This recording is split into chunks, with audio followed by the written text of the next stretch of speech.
রাজনৈতিকভাবে নির্বাচনে ব্যাপক অংশগ্রহণ হয়নি বলেই উপজেলা নির্বাচনে ভোটার উপস্থিতি কম হয়েছে বলে মন্তব্য করেছেন প্রধান নির্বাচন কমিশনার কাজী হাবিবুল আউয়াল।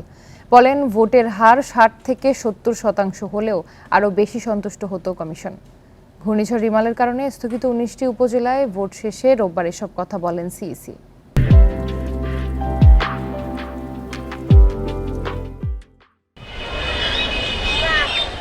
৮ মে শুরু হয়ে ৪ ধাপে উপজেলা পরিষদ নির্বাচন শেষ হয় ৫ জুন। ঘূর্ণিঝড় রিমালের কারণে স্থগিত ১৯ উপজেলায় ভোট গ্রহণ হয় রোববার। মোট ৪৯৫টি উপজেলার মধ্যে ৪৬৯টি নির্বাচন শেষ করেছে কমিশন। এবার সব ধাপ মিলিয়ে ভোটের গড় হার ৪০%-এর নিচে। ২০১৯ সালের মার্চে অনুষ্ঠিত ৪৪৫টি উপজেলা নির্বাচনে ভোটের হার ছিল ৪০.৪৯%।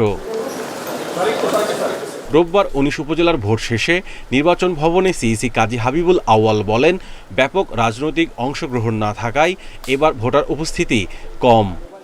রাজনৈতিকভাবে খুব ব্যাপক অংশগ্রহণ হয়নি। যখন রাজনৈতিকভাবে ব্যাপক অংশগ্রহণ হয় সার্বিক, তখন ভোটারদের মধ্যে উচ্ছ্বাস উদ্দীপনাটা বেড়ে যায়। খুব স্বাভাবিকভাবেই সেই দিক থেকে এটি একটি কারণ হয়ে থাকতে পারে। সিইসি বলেন, ভোটারদের কেন্দ্রে নেওয়ার দায়িত্ব প্রার্থীদের। ইসির দায়িত্ব অবাধ ও শান্তিপূর্ণ ভোট আয়োজন করা। আমাদের দেশে যেটা হয়, অনেক সময় ভোটাররা যাতে ভোট কেন্দ্রে আসতে না পারে সেই জন্য এক ধরনের কৌশল অবলম্বন করা হয়। সেই কৌশলটা খুব ব্যাপকভাবে কেউ অবলম্বন করতে পেরেছে বলে মনে হয় না।